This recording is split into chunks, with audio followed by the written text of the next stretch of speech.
Hello, everybody. Welcome to another episode of That Early Childhood Nerd. I'm Heather Burnt-Santee, here today with another version of our panel discussions that we did a lot of in the summer of deep lockdown last year. And I just thought it was fun. So we're going to try it again and see if any of you have time to listen to this longer versions. So I've got Lizz Nolasco, who is muted with her baby. Oh, there she is. And Lisa Murphy. Hello. Richard Cohen. Hello. And Carol Murray. Hello. Making her panel discussion debut. Woohoo! I'm so excited. Thank you. So we're going to start with an article by Peter Moss, who everyone should immediately look up and find all that you can. Lisa and I have been taking a deep dive. I know, Carol, you mentioned that you'd been watching some YouTube videos that he's got out there. So we'll start the podcast by saying, look for all the Peter Moss you can find.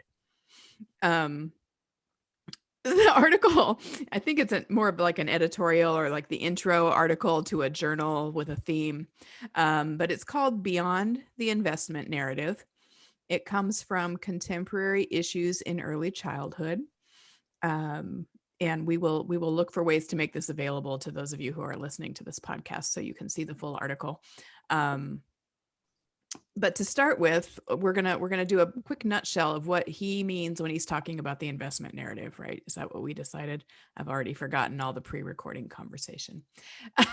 But what he seems to be talking about is this idea that we should invest in early childhood because of all the stuff we get down the road, as not so much in terms of because of who the people are in early childhood programs and what they need now, but because of what we can get out of it later, trying to make sort of an economic argument.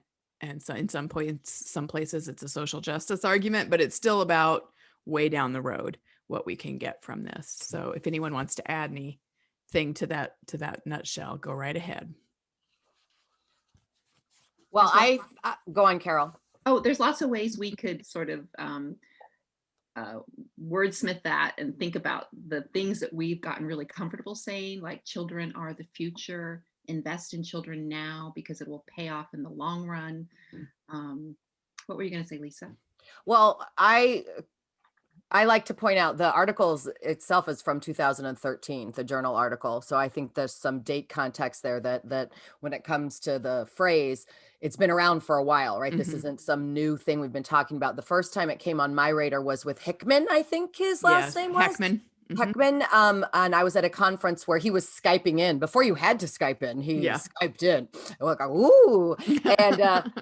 And that was when I first heard that it was 1 to 14. The $1 invested now saves $14, and he really made that the economic argument. Ooh, and the prison argument, and that was the first time it came on my radar. So that's just really what I wanted to toss out right now to see where that might go with anybody. Yeah. Well, I guess I would add that the argument has been around since, I think I heard it around the same time you did, Lisa. And there's some value to that argument, I think, in terms of convincing the people in power to better fund our field. It certainly appeals to those people. And I hope we'll talk about the demographics of those people, because I think that's relevant. But I forgot my brilliant point. Yeah, it's gone. Sorry. Okay. So let me interject because I'm wondering if this I remember. Okay. It just takes one of the women to start talking. And then the other thing I think we'll talk about, that I hope we'll talk about, besides why the economic investment narrative is relevant to the people in power and who they are. I think the other reason why, even though this article was written in 2013, why it's still relevant today is because we've heard all of our political leaders all of these years, including our current president, talk about investing in early childhood education and care, and that the way to do that is to create a system of universal pre-K. Mm-hmm. And that has raised mine and Heather's hackles in the past, but we've never had a chance to talk about why. Mm-hmm. Mm-hmm. Yeah. I've Um, always appreciated that the investment narrative was something in my tool belt. It's like the cocktail party scenario. If going down that path gets that person to listen to the importance of early childhood and everything that comes with that, Yeah. then I like knowing that I can. It's not the one I like to default to. But I do think it's important to have various roads to get to the same kind of important conversation, depending on Right. who you're sitting with. Right. Well, and I think it's also important that Peter Moss's article really says that it's great that we can use that narrative, but it's faulty inherently. Yeah. So I'm going to jump in with the quote. And also I'm going to say, Sorry. Liz and Carol, you may need to wave your arms if you have something you want to say with the rest of us here. Sorry. Because otherwise we'll just keep What are you going. saying, Heather? I'm saying that I myself am guilty of the same things you and Richard are. And that Liz and Carol may need to be bossy with us. Lisa and I are mansplainers by nature. Oh my gosh. Okay, so here's our quote. That was a Pretty good much it. start. Thank you, everyone. So Peter writes, as a long-term supporter of early childhood education and care, and we should note that he's from the UK if we haven't done this already, because some terminology may be a little bit different. I should feel pleased by the crescendo of voices, researchers, governments, international organizations that call today for more services, but I do not. Listening time and again to these voices talking the same narrative, I find myself increasingly ill at ease. Is there more to this than unease than grumpy old age? I think so, and for several reasons. There you have it. So what this reminded me of is, and I think maybe this, I said, or really, the first time I said it on a podcast was, Lisa, when I joined you and Jeff for the very first time on Childcare Bar and Grill. And I talked about how, and I've said it subsequently many times, but I've talked about how happy we all were that people were even talking about early childhood. And it was part of this, here's the value we can get if we pay attention to early childhood conversation. We got so excited to be in the boat that we became afraid to rock the boat. And we've sort of, I guess, lost our voice in that. And what I got from reading this piece from Peter Moss was, oh, there are other thinkers who are thinking that way. And sort of what so many of the people we talk about on the podcast do, gave language to my instinct. So that was what caught me for this article and this topic.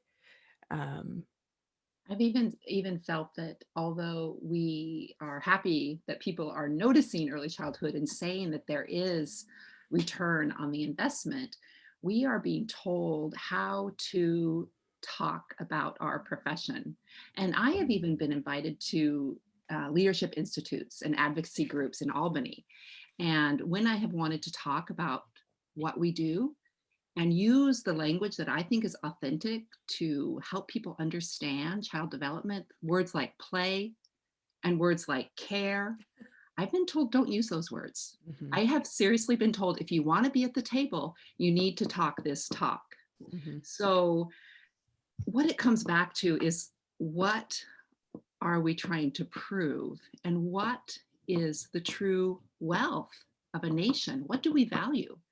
If we only value humans because they are, I don't know, earning money, because they are not in prison. Mm-hmm. Yeah, well, what he refers to it here as human capital, right? We're talking about human capital as sort of commodities. These children are commodities that we can somehow mold into future money-making opportunities, or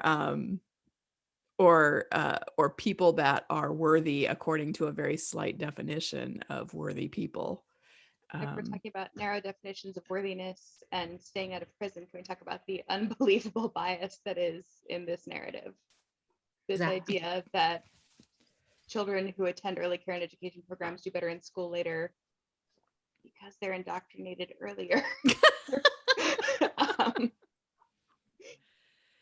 Yeah, so I guess that's one piece that we can sort of pull out and specifically talk about. So one of the investment investments that is a part of this narrative is just what you said, Liz. If we can get them into these early childhood programs, they will have better success in school. So that's one piece.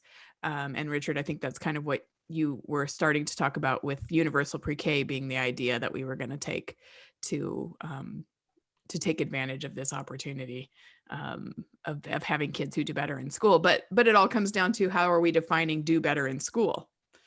So can we talk about that a little bit? Compliant. How quick can we make them compliant? And are they really doing better in school? Because if we look at the programs that have been developed with this narrative, telling this story about investment, if we look at No Child Left Behind, if we look at the variety of sort of institutionalized UPK programs, some of them wonderful, but some of them really not fitting into what we might consider a play-based developmentally appropriate program. If we look at those programs, have they been successful? Because what some of the studies are telling us is that expulsion rates are super high in these programs. So programs that are designed to reach the marginalized communities are designed so that children can't be successful. And they're designed more rigidly to train these children. And so by having these higher expulsion rates, the rest of their data looks fantastic because they've been able to train these particular children. So of course, the ones who graduate from their programs and go on to the elementary schools look highly successful. And yet. And I like how he says that every study that we repeatedly bring into the light to make this point is subjective, you know, and we are drawing correlations and conclusions from sort of the study of human development. There's nothing that's really objective. Even like in the abecedarian study, we say that these kids did better because they had this early experience. But what does do better mean? And was the success from the fact that this program started when children were really young, when they were babies. So their families had supportive care. That removed a lot of toxic stress from families who didn't have to worry about their children being cared for. Financial stress. So what is the correlation just between having care and not having to worry about paying for childcare, as opposed to the correlation of learning your ABCs when you're 3, and that's going to make you successful in the future? Yeah, in the article he calls, so he talks about the dominant narrative. So the investment narrative is part of that, or the dominant discourse.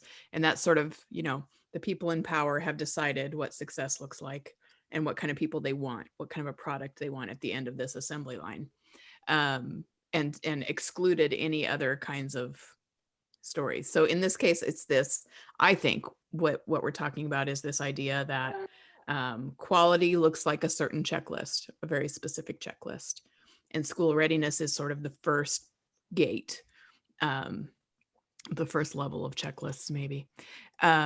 But what he calls that naive and reductionist. And I think that's what you just reminded me of, Carol, that's maybe one story, that they get their ABCs and their numbers and their shapes. But what they're missing is this whole piece about how long they got that support and what did the support look like, and were the families included, and were other elements that provide barriers to people addressed, or were we just planning on this Bracken school readiness test that we give them at the end of it all to determine whether they're going to be good or not after these, you know, years in their universal pre-K program. And why does, Lisa, I'm risking talking. You've been doing so, I've never seen you be quiet this long. I know, I was watching both your faces to I see know. signs of struggle. But I know, but I'm a dude, so I'm jumping in. No, just do it. Okay. Oh man, I'm an old dude. I keep forgetting my thoughts. Well, that the Bracken school readiness test.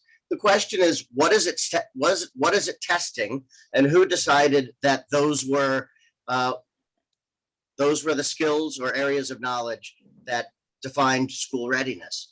And so earlier when I heard Liz and Carol talking, what I heard underneath what they were saying, just to go down there if y'all want to, is white supremacy and Mhm. patriarchy. Yeah. And I think it's difficult to have this conversation without, to me, those are the two elephants in the middle of the room. And we have to kind of talk about those. Mm-hmm. So I actually have been considering, I mean, gender bias in ECE is a massive topic, right? But it's also a female dominated field, right? 96, 98% of early educators are female. Yep. And you'll have to forgive me because I cannot cite this, but I know that I read that feminine behaviors, the quiet, the Mhm. preferring the reading and the sitting are so highly favored in ECE environments Mm-hmm.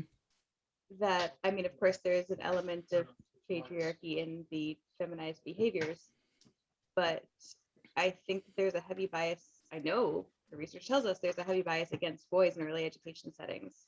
So I think that's a significant piece within this as well, if we're talking about gender as a whole. Mm-hmm. Definitely a big piece of expulsion, right? Absolutely. What is it? I think it's like above 80% of the expulsion is boys, and the percentage of children who are identified with special needs, whether they're labeled ADHD or behavior, non-compliant or whatever, the huge percentage is boys as well. Yeah. So And within that, it tilts towards boys of color. Yeah. of course. So the question is why? Why? And I know what I've always seen throughout my career, through the 30 years. I was actually in Gainesville, Florida, when I first started my career. So I was, there were just these stark differences in what I saw of the upper middle class, college educated parents sending their children to these progressive preschools where children had choices and children had play and children were engaged in these sort of joyful life activities, and then these other programs that were subsidized for the poor children and predominantly children of color and ethnicity that didn't have those opportunities to make choices and play. They were skill and drill kind of programs. And then these two narratives, well, those kids need these kind of things to get ready for school. So, I mean, I think that puts it kind of in black and white terms in terms of like, wow, there is a huge divide between sort of accessibility to play-based developmental programs that would be more welcoming to boys.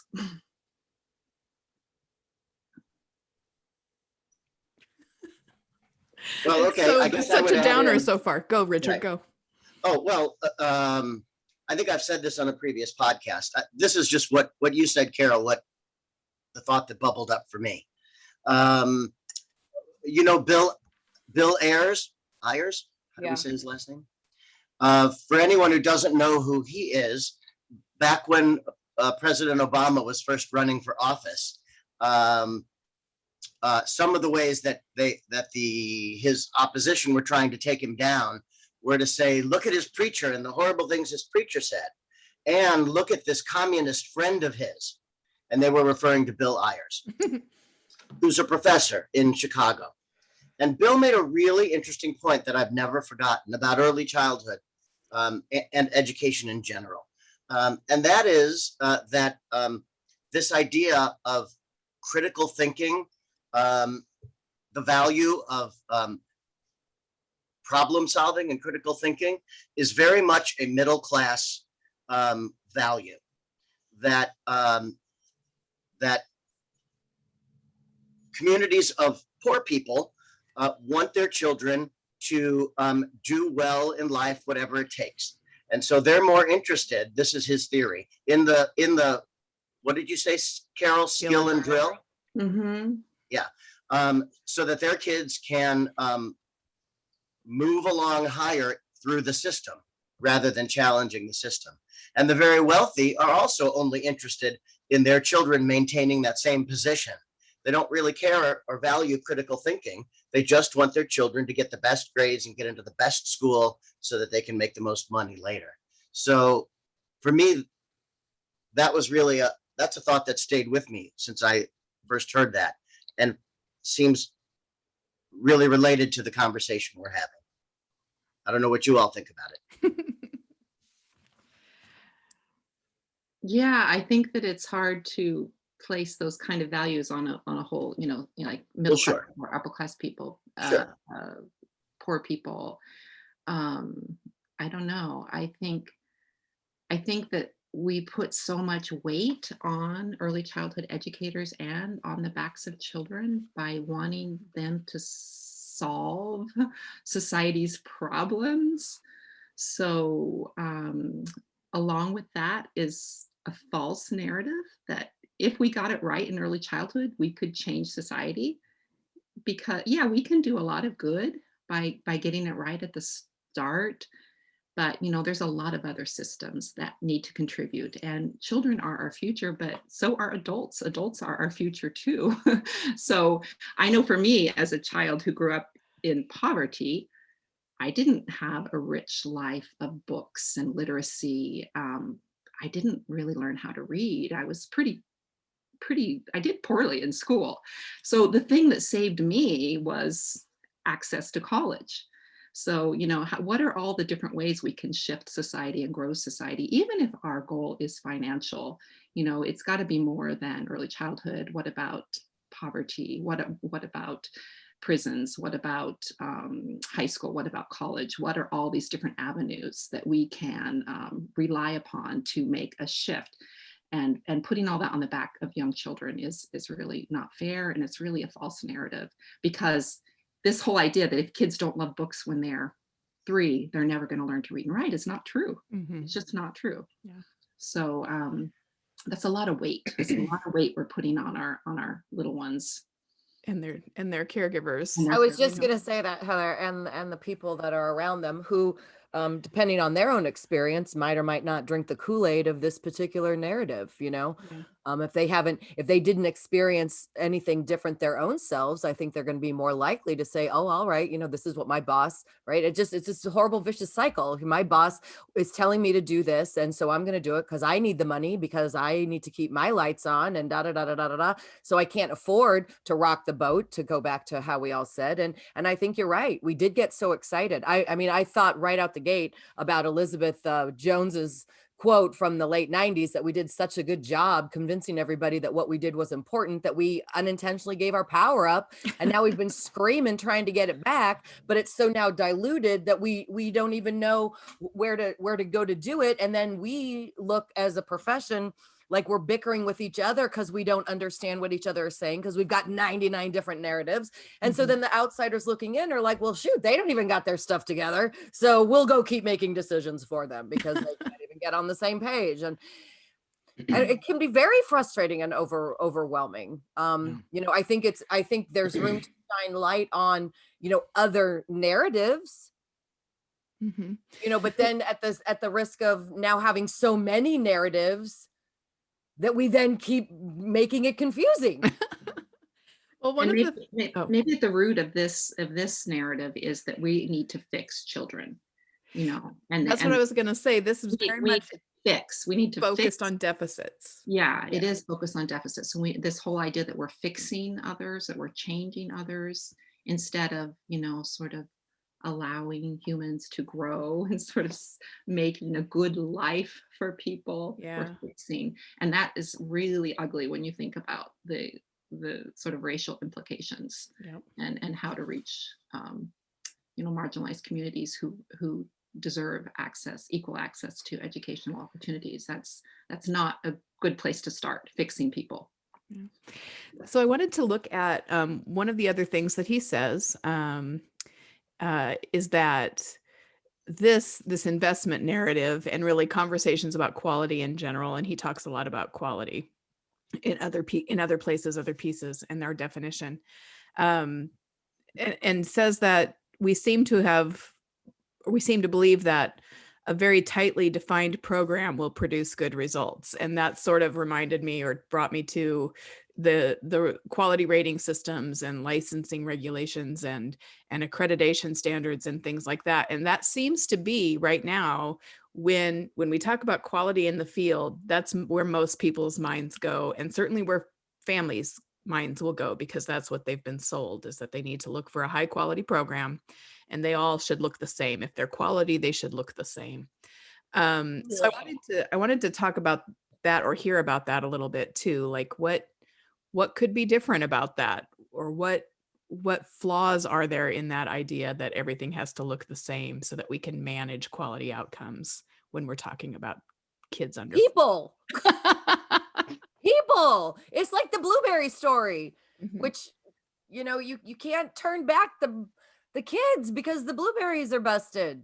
You got to figure out what to do with all of it. And so it's impossible to make it all look the same. And you know, the caring piece, Carol, I mean, I'm kind of late to your party, and the lens that you are bringing to my world. And I'm so grateful for Heather that she threw your name out, and I've been doing a deep dive with your work as well. Oh, thank And and I think that is the piece that had been missing, is that, you know, if the caring piece gets taken aside, where it doesn't matter how accredited you are. I mean, and the listeners on your show have heard me say this on every show I've ever been on. It doesn't matter how many stars you have, how many master's degree level teachers you have, if you're forgetting or choosing to not look at the fact that kid is hungry or tired, or dad got arrested again, or by golly, just cut the tag off the back of my shirt, for crying out loud. You know, it doesn't need to be a big thing in order to be worthy of our caring about it. And by big thing, I think some of the bigger scenarios that we perhaps can imagine in our heads. My dog died. I didn't get the second banana. And it doesn't matter how good you are, it's circle time. I think that caring piece, and Heather and I know have talked about it before, is just that that hierarchy, you know, that we triage what is more important than the other, and we give more credibility and value to the teaching part of what we're doing, because we're already aligned with a profession that doesn't appear to get a lot of respect and isn't seen as ultimately as important as it should be. I mean, and all of these things I think that we talk about all kind of dance with each other 100%. And it's almost, you know, we read an article that seems like it's going to be really specific, and only shoot to find out that it comes back to the same 5 things, you know, that we're always talking about. If you're only looking at the money, you're ignoring the caring piece.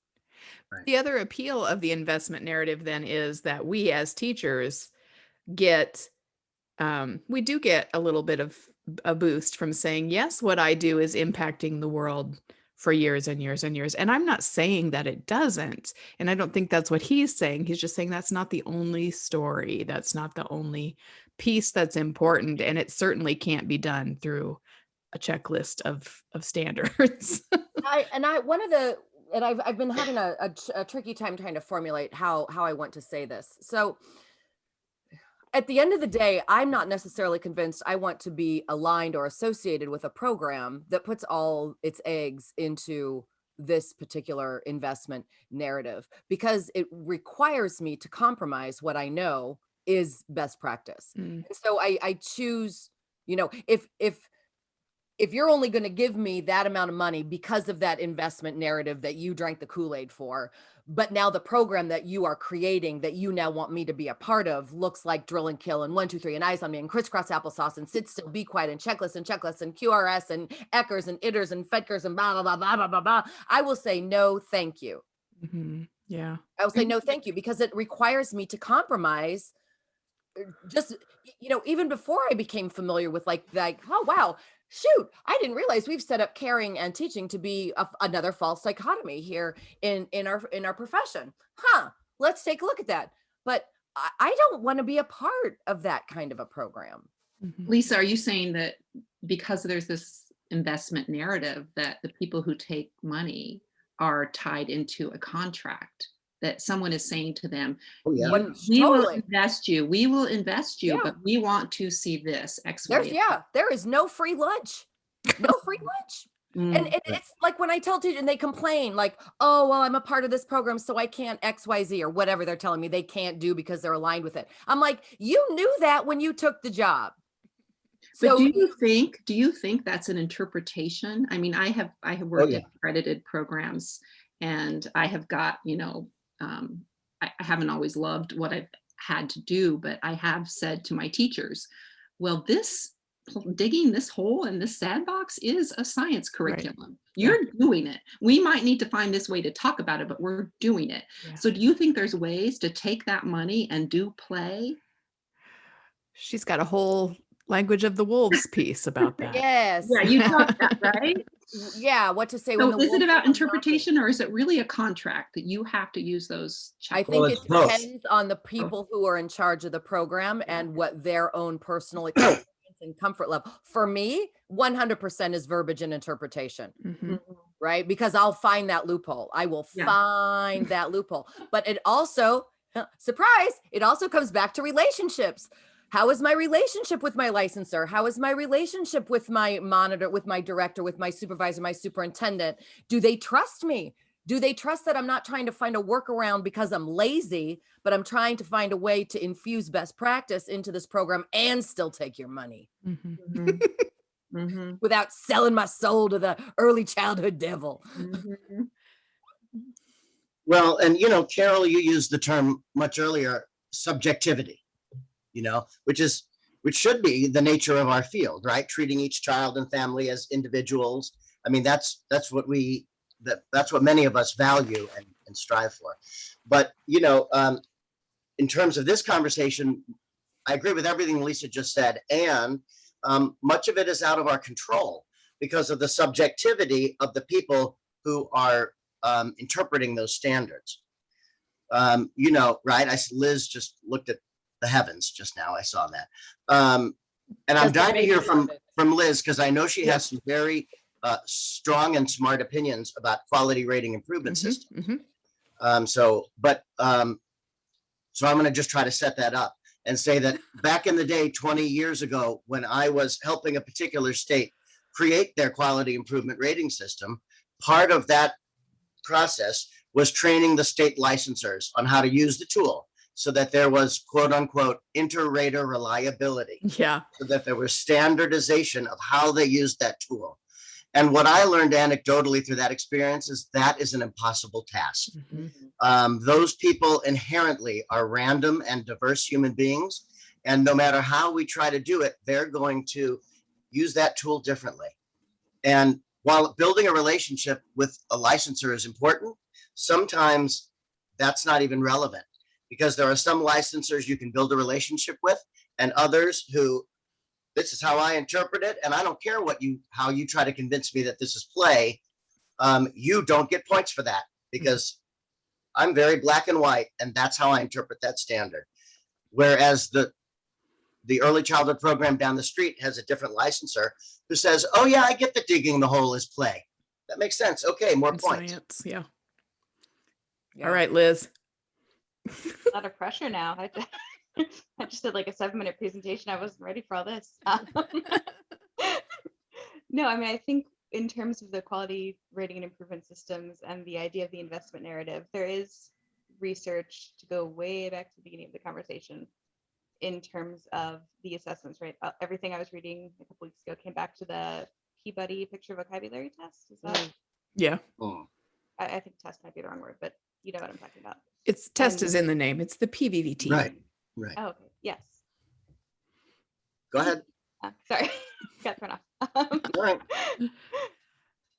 So there is, I mean, I think I'm stuck on when we're looking at the quality of programs and the quality of educators, and we're looking at this idea of, like Lisa was saying, right, where there are teachers who want to bring this idea to their programs that have such rigid directors or rigid quote unquote standards or specific checklists they need to meet. I think it actually comes back more to educator preparedness. If we're in a field that doesn't,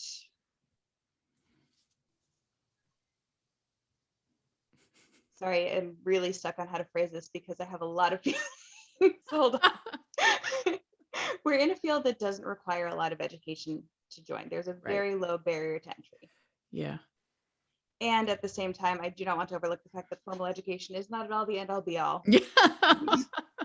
I would just like to say that and Okay. Noted. elaborate more. But this idea that you can jump in and have a classroom right out of high school if you interview real well and the center's really desperate sometimes you need the checklist when you're starting. Sure. And I think this idea that quality is beyond these quality rating and improvement systems might almost put too much faith in the field as a whole, which I really feel icky saying. But it's a starting point. And I think the trick is that that 4-star center is maybe not as good as the one down the road that chose to not be rated. But again, we've sold parents on this idea, we've sold communities on this idea. And in fact, one of the papers that I was just reading said that one of the intentions of the quality rating system was to shut down programs that scored lower and let capitalism do its thing and close lower quality programs. Capitalism, man.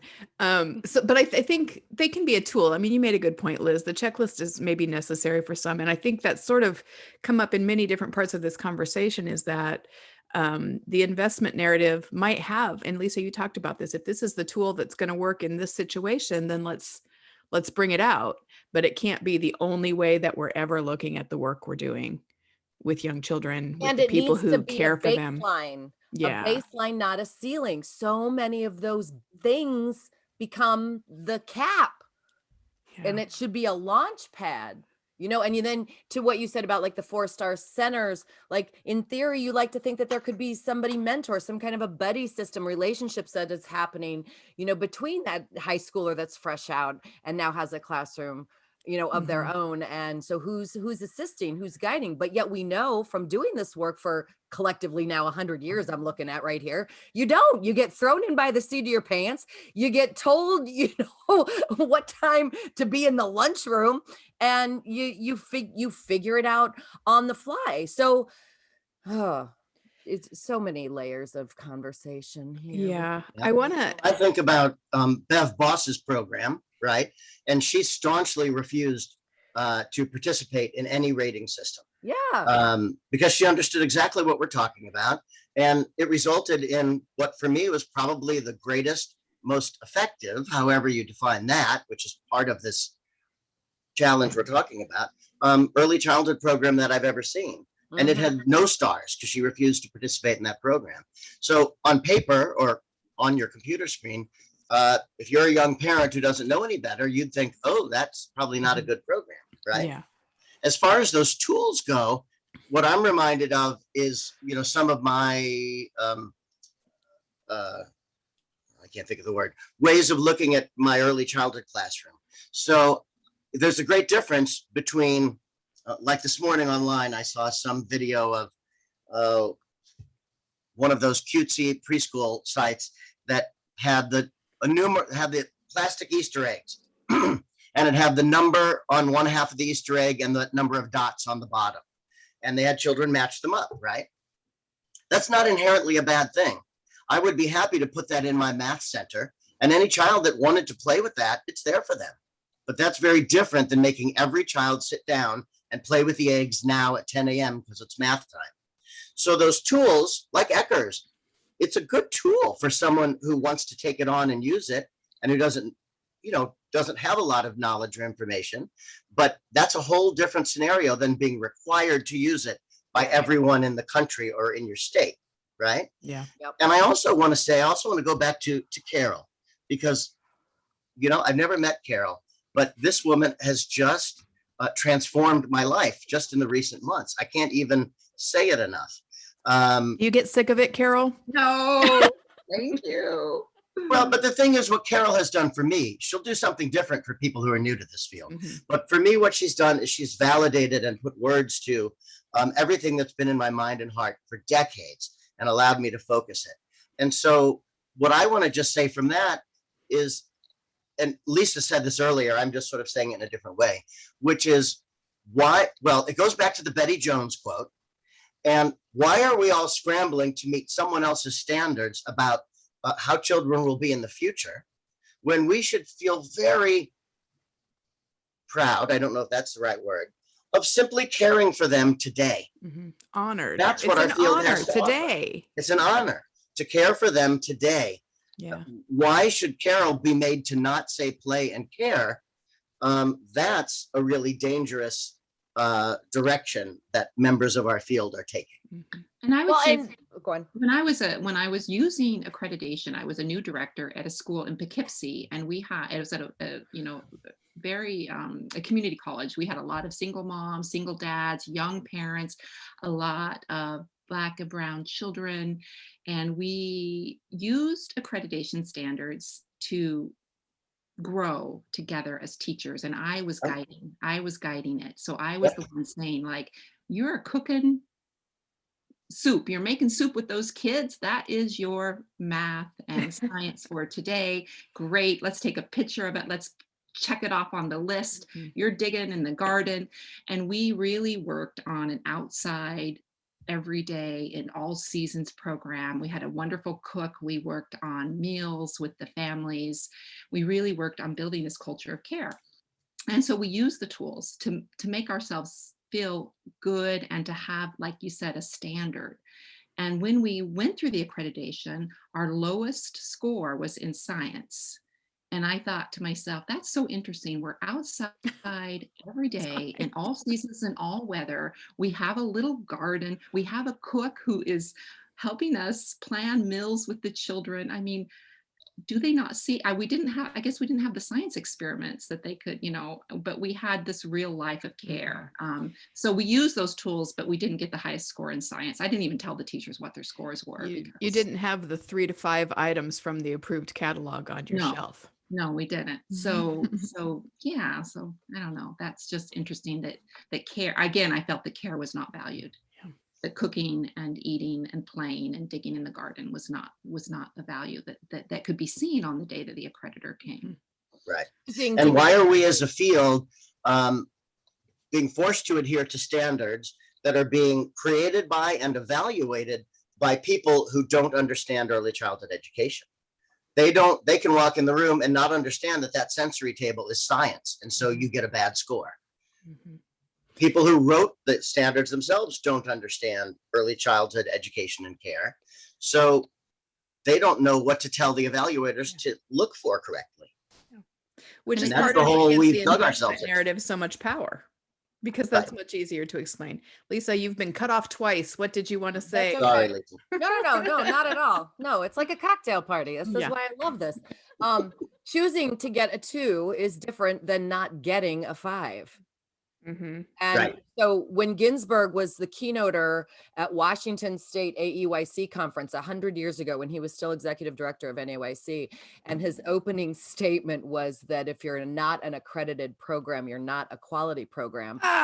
The article that I wrote on the plane flying home from that session was choosing to not get accredited. And that has been my angle on, and I realize where this is a slippery slope into a whole other conversation, Yeah. but that's been my position since then. Choosing to not be accredited is different than not getting accredited. Mhm. Right. 100%. The other thing that, and Heather knows this about me too, is just, I'm such a verbiage nut, so focused on the language. If I had a parent come in and say, are you a high quality program, or I am looking for a high quality program, I would be flipping that around instantly. Tell me what you mean by that. Right. What does that look like for Specifically you? are you looking at? And Right. I have learned the power of burden of proof. Sounds like I'm giving them a challenge, and it's not. And it's not being done with any kind of maliciousness or I'm trying to test you. It's just that if you're going to walk into the space as a parent, as anybody, and use buzzword language, I am going to ask you to define and paint me a picture of what that is. And anybody can be taught how to do that little kind of language strategy, a communication strategy. The tricky part for people in early childhood is then waiting in the quiet while they form their thoughts. Yeah. Because we will jump instantly into putting words in their mouth to get to resolution, because I only got 20 minutes for the tour and and being willing to sit there and wait. Yeah. And what you said is, what does that look like? So it's what's the image? I think the image is powerful, right? So we are trying to change the image. What does that look like? And Peter Moss has the beautiful little quote at the end where he says, This is the early childhood center, a place of movement and experimentation, not of enclosure and taming, Mhm. not of governing and standardizing. This is the early childhood center that welcomes the unexpected, the new, wonder, surprised, uncertainty, and subjectivity. So how do we build that image? Mhm. Yeah, I've been trying to work that quote in. Thank I you, love Carol. that. I put did a big too. heart around it. Yes. Yeah. Well, and No, and he that mentions, go go ahead. on. No, well, I was gonna say that quote for anybody who's rapidly becoming a Peter Moss junkie slides so beautifully into his other article called "Why Can't We Get Beyond Quality," where he actually, unless I'm kind of reading and interpreting it incorrectly, he gives us some vocabulary to guide a new narrative. Mhm. Or and not, I don't think it's new like new. It might be new to me, new to Right. you, you know, or putting language to the narrative that we maybe feel in our soul Yeah. that should be more of what people do describe when you say, what specifically are you looking for in a program? So I can tell you if there is or is not a fit here. And if along the way that meant that you jumped through the hoops and got accredited, well, then fine, right? That, but it means that you realize, like I've already said, that it's not the be all end all. There's more to it. You know, I got in trouble one time because I told people somebody was complaining about having to be aligned with Eckers. And I was like, you know, at the end of the day, if you're not already doing what's in Eckers, we need to have a whole other conversation. Thank you very much. Mhm. Like that should be the biggest baseline in the world. Right. Really? How hard is it to squat down and say good morning? Like that's a challenge for who's working here? Come on, man. It is a challenge for some, I'm sorry to Yeah. tell you. I was going to say it is. Yeah. So it's getting around to where I have to wrap it up because we've got another recording session, although most of you are already here for the next recording session. It's just Emma that's waiting.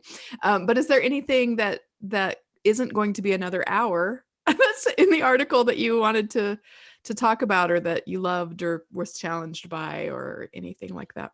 Well, I was just going to say, Heather, let's gather this exact same group, the 5 of us together again Mhm. for the other Moss article that Lisa just referenced. Mhm. So now Okay. we've talked about the narrative. Let's all 5 of us get back together and talk about his ideas for what we could do to change it. Yeah. Okay, I'm for And then that. let's make Lisa and I promise to be quiet. You don't have to promise to be quiet. We just have to Okay, pause sure. every now and again. I can't do that.